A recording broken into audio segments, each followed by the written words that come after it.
Jadi tema kita hari ini adalah Plan Your Money. Jadi banyak banget mahasiswa anak muda yang sekarang kita tahu udah ngerti tentang manajemen keuangan, udah ngerti tentang investasi.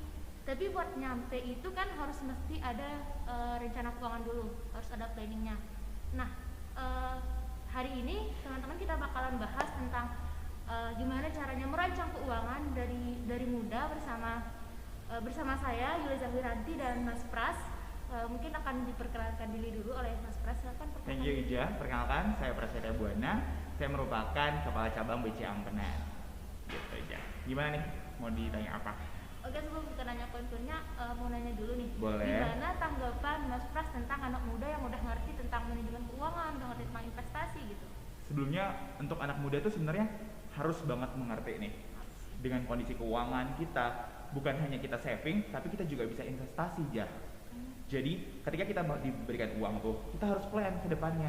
Jangan sampai besar pasak daripada tiang gitu. Gimana maksudnya? Jadi kalau misalnya kita lebih banyak nih pengeluarannya daripada pemasukannya, itu kan nggak bagus. Jadi buat teman-teman harus lebih banyak lagi savingnya gimana, bagaimana dari uang yang sekian bisa menjadi bukit gitu loh ya. Gitu ya teman-teman, harus lebih besar Nabungnya dong. Ya, besar nabungnya daripada pengeluarannya gitu teman-teman ya. Jangan berkedok sok self reward terus ya, gitu. Sekarang sering banget tuh ada yang namanya self reward ya, yang itu cuma berkedok doang. Padahal memang kita butuh banget yang namanya self reward. Tapi nggak setiap kejadian harus self reward dong. Kadang manusia tuh punya tuh yang namanya wants sama need. Teman-teman harus tahu apa yang namanya wants, apa yang namanya needs. Yang namanya wants itu kemauannya kita, yang namanya needs itu kebutuhan. Misalnya Ijah nih kuliah, misalkan butuh handphone buat daring ya, buat online. Oke, Samsungnya udah cukup. Tapi kalau misalnya butuh iPhone, itu udah beda lagi antara need sama wants. Wants-nya apa? Need-nya itu handphone, wants-nya itu handphone yang kelas atas gitu loh. Kalau kelas atas kayaknya lebih ke lifestyle aja sih gitu. Benar. Nah, sekarang kita lanjut ke financial planner-nya nih, Mas. Apa sih dasar yang harus kita ketahui ke financial planner ini? Yang kayak aku bilang tadi, untuk financial plan itu kita harus tahu dulu sumber dana kita dari mana sih. Kalau misalnya anak kuliahan, dari orang tua kan penghasilan. Oke, kalian harus planning nih ke depannya. Misalnya, pengeluaran kalian apa aja sih kalau anak kuliahan? Misalnya, beli buku, terus tuh beli baju buat kuliahnya, akomodasi, kalau yang ngekos bayar kosan, bayar makan, itu harus dipisah dulu antara kebutuhan baru savingnya. Harusnya saving itu di awal, bukan di akhir. Mungkin kalau kamu, satu pintu, cuma satu kantong doang, uangnya habis, baru yang sisa jadi tabungan. Harusnya enggak, harusnya kamu udah pisahin dulu antara tabungan sama pengeluaran kamu gitu. Tapi kamu totalin dulu pengeluaran kamu berapa, sisanya tuh kamu langsung save. Jangan sampai pada saat di akhir ya udah sisanya berapa itu yang ditabung. Itu yang nggak bagus. Jadi harusnya kamu pisahin dulu mana yang harus kamu tabung gitu. Budgeting gitu ya sih. Benar. Terus kalau kita mau ngelakuin financial planner ini harus nunggu kaya dulu gak sih? Harus nunggu punya uang dulu gak sih, Mas? Ya enggak lah, sekarang kan udah banyak banget tuh kayak e-wallet gitu. Jadi kamu bisa saving secara digital. Jadi kamu tinggal download aplikasinya, tinggal save aja. Bahkan banyak juga yang namanya tabungan berjangka. Jadi misalnya kita nih tiap bulan kan dapat kiriman uang dari orang tua. Itu tiap bulan uangnya bakal ditabung. Kan kita ada tipe yang orang nggak bisa nabung. Banyak ada uangnya langsung tuh kepake. Ini enggak, dia jadi sebelum uangnya kamu belanjain udah disimpan dulu gitu. Jadi seharusnya menabung atau berplanner gitu nggak mesti harus kaya dulu. Dari saat muda, saat dini nih kalian udah harus dulu buat perspektif nih dalam pikiran untuk nabung gitu loh. Jadi planningnya makin bagus lah. Kalau dari awal lebih bagus. Jangan sampai nyesel di akhir. Harus dari muda guys. Jangan kita mikirin tentang kan sekarang banyak itu ya, banyak banget kopi shop di Kota Mataram yang jadi penggoda kita buat anak muda gitu. Nah, jadi tadi Mas sudah sebut tentang budgeting atau cara planner. Iya, plannernya. Itu kayak tips atau trik-trik khusus gitu ada nggak sih buat ngelakuin itu? Sebenarnya balik lagi ke diri sih ya. Kalau misalnya kalian udah gue hemat biar ada nih tabungan, pasti bisa. Tapi ada orang yang ngeliat coffee shop sedikit, ada boba sedikit, ada yang baru buka, lanjut, nggak masalah, manfaatin yang namanya promo gitu. Iya, jadi sebenarnya kalau misalnya ada promo atau ada apa, dimanfaatin itu gitu. Jadi jangan sampai buat udah nggak ada uang, jangan sampai ngutang misalnya ke teman, bilangnya besok gue bayar deh, itu jangan sampai. Jadi lebih baik kamu apa yang kamu bisa, ya udah self reward boleh, tapi bukan untuk menjadi gitu loh, maksudnya jangan sampai itu self reward tuh jadi keterusan. Self reward boleh, holiday boleh, biar kita refresh. Nanti kalau keterusan jatuhnya hedon ya teman-teman. Iya benar, jadi jangan terlalu hedon lah. Oke, Mas Pras kan ini udah kerja di BCA nih. Nah, kita anak muda tuh pengen banget akses ada yang diperbankan. Kalau kita nih anak muda, apa sih yang bisa diakses mungkin dari kita tabungan di bank BCA? Gini untuk kita. Jadi oke, buat teman-teman itu BCA sekarang tuh lebih ke anak muda, lifestyle-nya udah jalan banget. Semuanya serba aplikasi.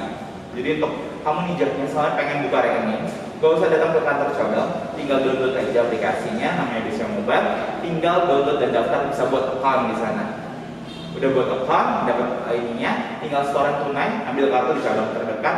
Kalau misalnya kamu mau planner lagi nih tiap bulan, oke, aku mau budgeting. Misalnya per bulan, misalnya per bulan aku mau nabung berapa, itu bisa ada namanya tabungan berjangka, tahapan berjangka. Jadi tiap bulan bakal dapat uang kamu. Nanti misalnya kamu budgeting, oke, tahun 2024 aku mau nikah, minimal harga wedding berapa sekarang, 50 juta, 100 juta, itu bisa. Jadi tiap bulannya kamu harus nabung berapa. Jadi udah lebih terplanner lagi. Nah, di samping itu, di situ juga ada asuransinya. Jadi kita butuh juga proteksi diri. Jadi ada asuransinya. Jadi kalau terjadi tangan kamu, bukan hanya kesehatan aja tapi juga jiwa ya. Kalau kesehatan kan kita biasa udah di cover sama BPJS, tapi jiwa kita belum tentu kita punya coveran. Jadi yang kayak aku bilang tadi, untuk anak muda udah harus saving dari sekarang. Kalau bisa sih berjangka tiap bulan tuh ada yang harus kamu sisihkan. Gitu. Namanya tadi tahapan. Oke. Kalau kita dari tadi bahas tentang Financial planner. Financial planner untuk anak muda dan kalau pelaku usaha sendiri nih, gimana peran financial planner dari pelaku usaha dan anak muda biasa gitu? Apakah beda atau sama? Untuk pelaku usaha ya, aku saranin sekarang itu serba digital. Pertama, kamu harus branding produk kamu ini dengan bagus. Terus kamu juga harus siapin sarananya untuk pembayaran customer. Kadang kalau misalnya orang mau belanja, mesti datang, mesti bayar, tuh harus bayar. Bisa misalnya dengan metode transfer, misalnya dengan metode KRIS.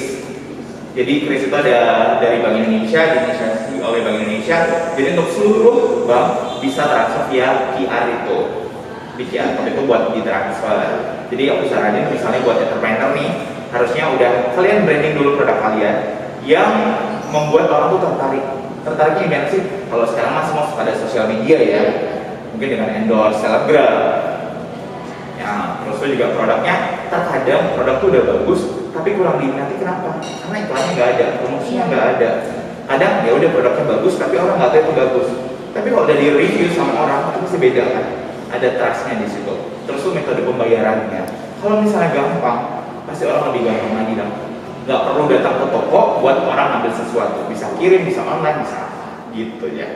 Iya, 2022 kamu masih manual mah ketinggalan zaman. Diketawain tuh. Iya. Jadi teman-teman, bukan buat anak muda aja ya. Bukan, buat semuanya. Buat semua terus karena kita ngikutin zaman. 2020, 2019 mungkin masih banyak orang yang manual ya. Tapi di 2020 gara-gara pandemi kita nggak bisa ketemu langsung, kita nggak bisa apa. Tapi kan kebutuhan tetap masih ada. Nah, makanya itu dibutuhkan yang namanya digital tadi. Oke teman-teman, itu podcast kita pada hari ini tentang financial planner. Untuk anak muda ini cocok banget ditonton videonya, jangan lupa.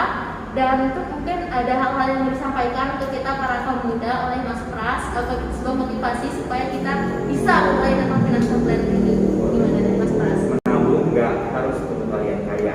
Menabung mulailah dari awal supaya bisa lama-lama menjadi bukit.